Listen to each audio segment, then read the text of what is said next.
आपका स्वागत है मेरे YouTube चैनल लोड लालू में। और आज हम बात करेंगे नए करंट अफेयर जो कि आजकल बहुत ट्रेंडिंग टॉपिक है उसके बारे में, और जो है Chinese app band in India. यानी कि जो 59 चाइनीज़ ऐप को भारत सरकार ने बैन किया है, उसे क्यों किया है, किस नियम के तहत किया है, और उसको बैन करने से क्या हमें फ़ायदे होंगे या क्या नुकसान हो सकते हैं, चाइना को कितना नुकसान होगा, उसके बारे में आगे हम बात करेंगे।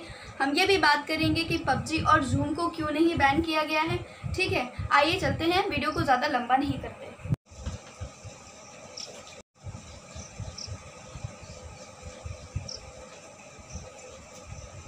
जो ये टिकटॉक पे बैन किया गया है और टिकटॉक सहित 59 ऐप्स पे बैन किया गया है, ये आज से नहीं है। इसकी शुरुआत तभी हो गई थी जब टिकटॉक जैसे प्लेटफॉर्म पर एसिड अटैक और रेप जैसी घटनाओं को प्रमोट किया जा रहा था।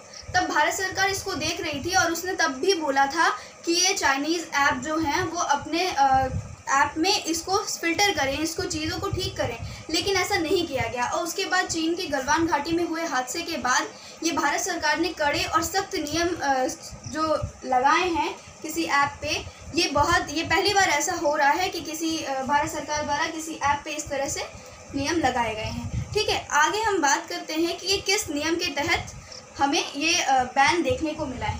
ठीक है, तो आईटी एक्ट 2000 के सेक्शन 59A के तहत, यानी कि कंप्यूटर संसाधन से किसी की जानकारी का सार्वजनिक उपयोग करने के अधिकार पर रोक लगाने के अधिकार से ये बैन हमें किया गया है। ठीक है, आईटी एक्ट 2000 के सेक्शन 59A के तहत। जैसे कि आप जानते हैं इसमें 59 ऐप्स हैं, जिसमें TikTok, gender, SHAREit, me too.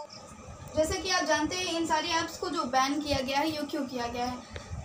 Bharat सरकार के आईटी मंत्रालय ने कहा है कि भारत सरकार के 130 करोड़ लोगों के जो डेटा हैं उनकी जानकारी, उनकी गोपनीयता को ध्यान में रखते हुए इन्हें बैन किया गया है। और वैसे भी हम लोग जान ही रहे हैं कि चाइना और इंडिया की आजकल जो हमारे सैनिक भी मारे गए हैं, जो घाटी में बहुत ज़्यादा तनाव चल रहा है, उसके कारण भी ये देखने को मिला है। चाइनीज़ ऐप को इससे कितना नुकसान होगा, आइए उसके बारे में बात कर लेते हैं। सबसे पहले हम ये जानते हैं कि ये मिलियंस ऑफ डाउनलोड जो हुए, या जो डाउनलोड करके इन लोगों ने हम लोग को बहुत ज़्यादा इसका आदी बना दिया था। यानी कि टिकटॉक हो, चाहे हेलो हो, चाहे लाइकी हो, बहुत सारे ऐसे ऐप हैं जिनके बिना आजकल की युवा पीढ़ी अपने आप को बहुत अधूरा महसूस कर रही है। लेकिन ऐसा कुछ है नहीं, आप अपने देश के लिए इतनी सी कुर्बानी तो दे ही सकते हैं। ठीक है, इसमें क्या है कि इन्होंने बहुत सारे जो भारतीयों के या फिर दुनिया के जितने भी लोग इसे डाउनलोड करते हैं, उनके डेटा को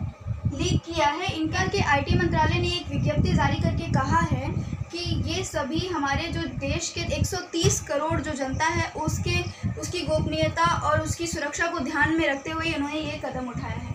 जैसे टिकटॉक है, लाइकी है, ये सभी जो भी ऐप हैं वो हमारे जो ऑपरेटिंग सिस्टम पे सारी इन्फॉर्मेशन हमसे ले लेती हैं, हमसे सारी परमिशन ले लेती हैं। इनफैक्ट माइक्रोफोन तक की भी परमिशन हमसे ले लेती हैं। और फिर उसका ये होता है कि वो जितने भी हमारे डेटा को एक तो अपने पास स्टोर करते हैं और उसके बाद उन्हें बेच देते हैं। इससे वो करोड़ों नहीं अरबों में कमाई कर रहे हैं। लेकिन हमें इससे क्या फ़ायदा हो रहा है, हम तो वैसे भी बेरोज़गार होते जा रहे हैं। वैसे भी टिकटॉक, लाइकी और हेलो, इन सब ऐप्स से बहुत ज़्यादा किसी का फ़ायदा तो नहीं होने वाला है। ये केवल टाइम को हमारे बर्बाद करने का एक बहुत ही बड़ा ज़रिया है। ठीक है, और सबसे बड़ी बात है कि जब हम पढ़ाई करने के लिए सोचते हैं तो हम 15 सेकंड में कौन सा बहुत बड़ी पढ़ाई कर लेंगे टिकटॉक से। पढ़ने के लिए हमें हमेशा बड़ी चीज़ों या बड़े कॉन्सेप्ट की ज़रूरत पड़ती है। तो भारत सरकार की तरफ से और भारत सरकार की जनता की तरफ से हम सभी को इसके लिए खुश होना चाहिए। बहुत ज़्यादा दुखी होने की ज़रूरत नहीं है, ये बहुत ही अच्छा कदम था भारत सरकार का। ठीक है, और इसके लिए हम सबसे पहले तो आपको ये बता दें कि पहले जो खुफिया एजेंसियों ने 52 ऐप्स को बैन करने के लिए या 52 ऐप्स के प्रति ये बातें कही थी कि वो सुरक्षा के सारे नियमों पर खरी नहीं उतरती हैं। ठीक है, लेकिन भारत सरकार ने 59 कुछ ऐप को बैन कर दिया है। तो ये हमारे लिए बहुत ही अच्छी खबर है। इसको बहुत ही अच्छे, अगर हम चाहें तो ये हमारे लिए अपॉर्चुनिटी है। हम खुद अपने देश में ऐसे ऐप्स को बना सकते हैं और उसके बाद हमारे इतने ज़्यादा हम खुद ही हैं, इतनी ज़्यादा हमारी संख्या है कि किसी दूसरे देश के ऐप की हमें ज़रूरत ही नहीं पड़ेगी। वैसे भी हमें श्री प्रधानमंत्री मोदी जी ने कहा है कि हमें आत्मनिर्भर बनना होगा और हमें अपने बल पे अपने भारत देश को दुनिया के सामने खड़ा करना होगा। ठीक है, आगे हम बात करते हैं कि पबजी और उनके कि ये दोनों ऐप क्यों नहीं बैन किए गए। तो सबसे पहली बात तो ये दोनों ही ऐप चाइना से नहीं हैं। पबजी जो है वो दक्षिण कोरियाई ऐप है जो कि बैटल रॉयल नामक जापानी फिल्म से प्रेरित होकर बैटल ग्राउंड के नाम से इसको पेश किया गया था। ठीक है, तो ये हमारा सबसे पहली बात तो ये कि चाइनीज़ ऐप नहीं है, ये पबजी जापानी ऐप या फिर दक्षिण कोरियाई ऐप कह सकते हैं। हाँ, इसको चाइनीज़ कंपनी ने इसमें शेयर ज़रूर हैं इसके, लेकिन ये पूर्णतः चाइनीज़ नहीं है। अब दूसरी बात हम करते हैं कि जूम की। जूम भी हमारा चाइनीज़ ऐप नहीं है, शेयर्स इसमें भी हैं बट ये अमेरिकन ऐप है, सिर्फ सेंट जॉस में है। हालांकि इस पर भी बहुत सारी सुरक्षा के प्रति भारत सरकार ने एडवाइजरी दी थी, लेकिन ये क्योंकि चाइनीज़ ऐप नहीं है इसलिए इसको बैन नहीं किया गया है। ठीक है, चलिए आज का हमारा टॉपिक यही था कि भारत में चाइनीज़ जो ऐप का बैन हुआ है उसका कारण क्या है और उससे क्या कहते हैं क्या फ़र्क पड़ेगा। तो फ़र्क पड़ने की अगर हम बात करें तो चाइना को इससे बहुत बड़ा नुकसान हो चुका है ऑलरेडी, क्योंकि 2 दिन में टिकटॉक जो ऐप है वो 200 की लिस्ट से बाहर हो चुका है और 200 शेष जो लिस्ट की जो ऐप थे उससे बाहर हो चुका है। और सबसे बड़ी बात ये है कि जिसने फेसबुक को भी पीछे छोड़ दिया था वो ऐप जो है वो आज बहुत पीछे छूट गया है, क्योंकि हमने इसे इस्तेमाल करना बंद कर दिया या फिर हमारे यहाँ इसके प्रति बैन हो गया है।